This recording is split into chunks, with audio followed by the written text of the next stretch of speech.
नमस्कार दोस्तों, कैसे हैं आप लोग। उम्मीद करता हूं आप लोग बहुत अच्छे होंगे। मैं इस वीडियो में आपको बताने वाला हूं इंडियन ओवरसीज बैंक के स्टॉक के बारे में। सभी लोग भर भर के पैसा कमा रहे हैं। अगर आप लोग अभी भी नहीं बना पा रहे हो, प्रॉफिट नहीं बना पा रहे हैं, तो यकीन मानिए कि कहीं ना कहीं आपके पोर्टफोलियो में कोई कमी है, या फिर आप ऐसे स्टॉक्स को चुनते हैं जिसके बारे में आप सोचते नहीं हैं, सुनते नहीं, या अपने फाइनेंशियल एडवाइजर से सलाह नहीं लेते हैं। तो ये स्टॉक आपके लिए बहुत ही इंपॉर्टेंट है। अगर आपके पोर्टफोलियो में नहीं है तो इस स्टॉक को स्ट्रांगली ऐड कर लीजिए। इससे ज़्यादा और एडवाइस क्या होगी। इस स्टॉक को आप ऐड कर लीजिए। एक साल के अंदर अगर आप पीछे देखें तो ये स्टॉक ने बहुत अच्छे रिटर्न्स बना कर दिए हैं। 1 ईयर के अंदर आप पूरा अगर इसको चेक करेंगे तो ये स्टॉक ने 1 ईयर के अंदर करीब करीब 150% से ज़्यादा के रिटर्न्स बना कर दिए हैं। आप खुद क्रॉस चेक कर सकते हैं। पिछले साल की मैं बात करूं तो लास्ट ईयर सेम टाइम पे ये 24 रुपये पर ट्रेड करता था, और अभी ये 62 रुपीज़ पर ट्रेड कर रहा है। और अभी भी ये बहुत ही डिस्काउंटेड प्राइस पर अवेलेबल है। लास्ट अगर आप देखें तो 7 या 8 फरवरी के बाद से लगातार मार्केट में जैसे डाउनफॉल देखने को मिल रहा है, तो उसके चलते एक तरह से ये डिस्काउंट पर ही मिल रहा है। फरवरी में 79 रुपीज़ के आसपास इसने अपने हाई को टच किया था, और तब से ये लगातार आप देख रहे हैं कि पूरे मार्केट में उछाल है, गिरावट का दौर है, प्रॉफिट बुकिंग्स चल रहे हैं। तो जिसके चलते ये स्टॉक आपको डिस्काउंटेड प्राइस पर मिल रहा है। अगर आप लंबे समय या 1 साल के लिए प्लान करते हैं तो इस स्टॉक को शामिल कर सकते हैं।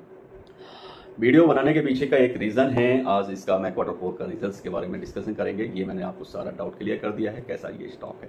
1 साल के अंदर बहुत अच्छे 150% से ज़्यादा के रिटर्न्स बना कर दिए हैं। पिछले 1 महीने से अगर देखेंगे तो गिरावट का दौर जारी है। सभी बैंकों में गिरावट का दौर है। तो करीब करीब 1 महीने के अंदर, एक लास्ट मंथ में अगर आप चेक करें तो 5.5% के आसपास की गिरावट दर्ज की गई है। लास्ट वीक की बात करेंगे तो लास्ट वीक में भी गिरावट है करीब 7% के आसपास। और से लास्ट बिजनेस डे की अगर बात करें फ्राइडे की, तो उस दिन इसमें 1.4% के आसपास तेजी देखने को मिली थी। तो ये एक बाइंग अपॉर्चुनिटी वाला स्टॉक है। जिन लोगों के पास नहीं है तो वो स्टडी कर सकते हैं। और सस्ते प्राइस पर जो लोग स्टॉक चूज करते हैं, जो देखते हैं कि 50-60 रुपए की रेंज में कोई ऐसा स्टॉक मिल जाए, तो उनके लिए ये एक तरह की चांदी ही है।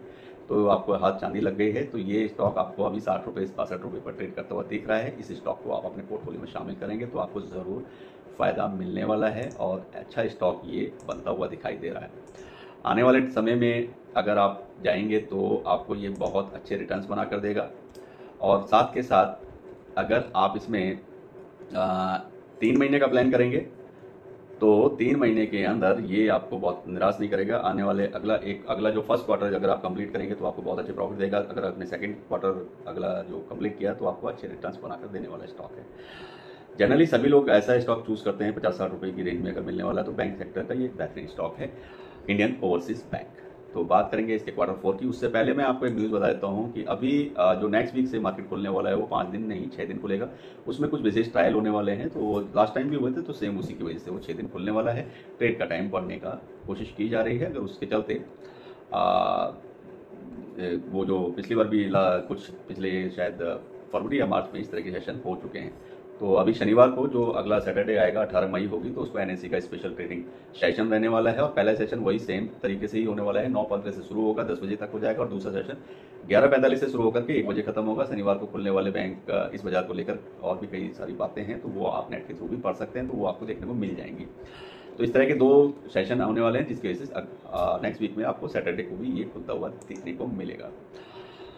अब बात कर रहे हैं इंडियन ओवरसीज बैंक में प्रॉफिट कितना हुआ है, Q4 का रिजल्ट कैसा रहा है। तो इस तिमाही में कंपनी जो बैंक है उसका नेट प्रॉफिट करीब करीब 24% बढ़ गया है, जिससे प्राइस वैल्यू में कहेंगे तो 808 करोड़ रुपीस इन्होंने हो गया है। और 1 साल पहले अगर समान तिमाही की बात करूंगा तो 650 करोड़ रुपए का प्रॉफिट इस बैंक ने कमाया था।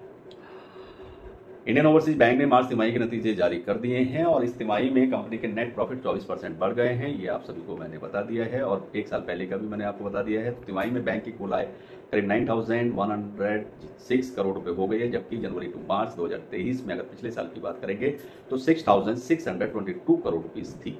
इस साल बढ़कर के 9,106 करोड़ रुपए हो गई है। एनपीए में भी इनका सुधार हुआ है, और आईओबी की जो ब्याज होता है उससे जो इनकम हुई है वो भी बढ़ी है। 6,629 करोड़ रुपए हो गई है। और 1 साल पहले के समान में देखेंगे तो 5,129 करोड़ रुपए थी, जो कि उसमें भी ग्रोथ को दर्शाता है। बात करेंगे इसके एनपीए की, तो नेट एनपीए भी घट गया है, और घटकर कर्जों का करीब करीब 0.7% रह गया है, जो साल भर पहले 1.83% था।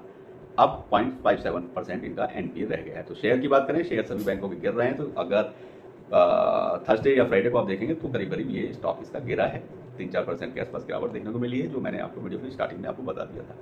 अभी भी पैसा नहीं बना पा रहे हैं तो स्टॉक को शामिल कर लीजिए। और भी किसी तरह के